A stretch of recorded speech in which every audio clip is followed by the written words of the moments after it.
Hello friends, welcome to secret of சமையல். இன்னைக்கு நம்மளோட சேனல்ல நாம பார்க்க போறது ஒரு கொங்கு நாட்டு ஸ்டைல்ல ஒரு சூப்பரான மோர் குழம்பு எப்படி செய்யலாம்னு பார்க்க போறோம்.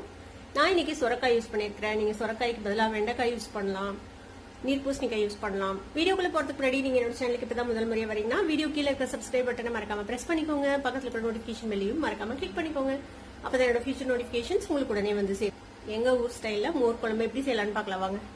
வடச்சட்டி அடுப்புல வச்சிருக்கேன். இதுல வந்துட்டு கொஞ்சமா எண்ணெய் விட்டுக்கலாம். ஒரு 2 டீஸ்பூன் எண்ணெய் விட்டுக்கோங்க. நான் இன்னைக்கு நார்மல் ஆயில் தான் விடுறேன். இதுக்கு பதிலாக நீங்க தேங்காய் எண்ணெய் விட்டு செஞ்சீங்கன்னா இன்னும் சூப்பர் நல்ல மணமா இருக்கும். இப்போ எண்ணெய் காஞ்சதும் கொஞ்சமா கடுகு சேர்த்திக்கலாம். கடுகு பொரியுது, கொஞ்சமா கருவேப்பிலை சேர்த்துக்கோங்க. இது கூடவே நான் வந்து சொரக்காவை இந்த மாதிரி நீள நீளமா நறுக்கி வச்சிருக்கேன். தோல் எடுத்துட்டு சொரக்காய் சேர்த்துக்கலாம். நீங்க இதுல சொரக்காய் சேர்க்கலாம், நீர்பூசணிக்காய் சேர்க்கலாம். வெண்டைக்காய் இருந்துச்சுன்னா வெண்டைக்காவை எண்ணெயில பொரிச்சு எடுத்துட்டு அதுக்கப்புறம் இந்த குழம்புல சேர்க்கலாம். உங்களுக்கு என்ன காய் பிடிக்குமோ அதை சேர்த்துக்கோங்க. இந்த சொரக்காயில உப்பு பிடிக்கிறதுக்காக கொஞ்சமா உப்பு சேர்த்துக்கலாம். இந்த சொரக்காவை நம்ம வேக வச்சுக்க போறோம். கொஞ்சமா தண்ணி சேர்த்துக்கலாம். ஒரு 1/4 கப் தண்ணி சேர்த்தீங்கன்னா போதும். சொரக்காய் சீக்கிரமே வெந்துடும். 1/4 கப் தண்ணி சேர்த்து நல்லா மிக்ஸ் பண்ணி விட்டு இதை மூடி போட்டு நம்ம இதை வேக வச்சிடலாம். அதனால சாஃப்டா வேகட்டும்.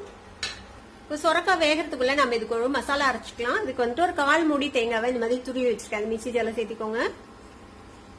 இது கூட ஒரு 4-5 பல் பூண்டு, 3 வரமிளகாய் எடுத்திருக்கேன். காரத்துக்கு தேவையான அளவுக்கு சேர்த்திக்கோங்க. சின்ன துண்டு இஞ்சி அதையும் நறுக்கி வச்சிருக்கேன். 2 சின்ன வெங்காயம், 1 டீஸ்பூன் சீரகம், 1 டீஸ்பூன் மல்லி விதை, ஒரு 10 மிளகு எல்லாத்தையும் இதுல சேர்த்திக்கலாம். ஒரு 1 டீஸ்பூன் அளவுக்கு துவரம் பருப்பை இந்த மாதிரி தண்ணியில ஊற வச்சு வச்சிருக்கேன். ஒரு 1/2 மணி நேரம் ஊற வச்சு வச்சுக்கோங்க. ஊற வச்ச துவரம் பருப்பையும் இதுல சேர்த்திக்கலாம். இது வந்துட்டு குழம்ப கொஞ்சம் திக்கா வச்சுக்கிறதுக்கு ஹெல்ப் பண்ணும். மோர் வந்து திரிஞ்சு போகாம இருக்கும் துவரம் பருப்பு சேர்த்து அரைக்கிறதுனால. இது கூட ஒரு 1/4 டீஸ்பூன் மஞ்சள் தூள் சேர்த்திக்கோங்க. இப்ப இதை வந்துட்டு நம்ம நைஸா அரைச்சு எடுத்துக்க போறோம். நான் வந்துட்டு ஒரு 1/2 கப் தயிர் எடுத்து வச்சிருக்கேன். தயிர் சேர்த்து இதை வந்துட்டு அரைச்சுக்க போறேன். நல்லா நைஸா அரைச்சு எடுத்துட்டு வந்துடலாம். இப்ப இத மாதிரி தயிர் சேர்த்து நல்லா நைஸா அரைச்சாச்சு. இப்ப மீதி இருக்கிற தயிரையும் நம்ம இது கூடவே சேர்த்து இன்னொரு ஓட்ட ஓட்டிக்கலாம். மொத்தமா 1/2 கப் தயிர் சேர்த்திருக்கேன். ரொம்ப புளிப்பு இல்லாத தயிர். இது கூடவே கொஞ்சமா தண்ணி மிக்ஸ் பண்ணிக்கலாம். இதையும் இன்னொரு ஓட்ட ஓட்டி எடுத்துட்டு வந்துடுறேன். இப்ப 1/2 கப் தயிரையும் சேர்த்து இந்த மாதிரி அரைச்சு வச்சாச்சு. தேவைப்பட்டா நம்ம மறுபடியும் தண்ணி சேர்த்திக்கலாம். ஒரு 6 நிமிஷம் பக்கமா வெந்திருக்கு சொரக்காய். ஓபன் பண்ணி பார்ப்போம்.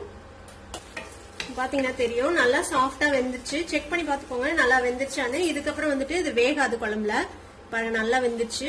இப்போ நம்ம அரைச்சு வச்சிருக்கோம்ல இந்த விழுது, அதை ஊத்திடலாம். அதுல துவரம் பருப்பு சேர்த்திருக்கிறோம். அதனால இது கொஞ்சம் திக்காகும். அதனால இன்னும் கொஞ்சம் தண்ணி சேர்த்திக்கலாம். அதுல இந்த சொரக்காய்க்காக ஆல்ரெடி கொஞ்சம் உப்பு சேர்த்தணும். இப்போ குழம்புக்கு தேவையான அளவுக்கு உப்பு சேர்த்திக்கோங்க. இந்த குழம்பு வந்து கொதிக்க கூடாது. ஜஸ்ட் ஒரு பபிள் மட்டும் வரணும். அந்த அளவுக்கு மட்டும்தான் இது வந்து நம்ம வேக விட போறோம். நுர கட்டி வரும்போது நம்ம ஆஃப் பண்ணிட வேண்டியதுதான். பாத்தீங்கன்னா தெரியும் இந்த மாதிரி நுரைச்சிட்டு வருது பாருங்க. இவ்வளவுதான் கொதிக்க விடணும். இதுக்கு மேல ரொம்ப நேரம் கொதிக்க விடக்கூடாது இந்த குழம்பு. அப்பதான் உங்களுக்கு வந்துட்டு டேஸ்டா இருக்கும்.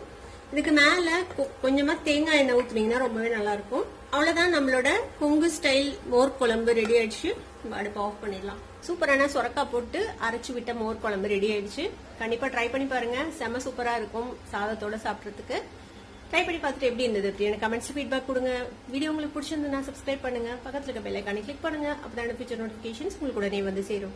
லைக் பண்ணுங்க, ஷேர் பண்ணுங்க. தேங்க்யூ ஃபார் வாட்சிங் வீடியோ வியூவர்ஸ். Bye bye.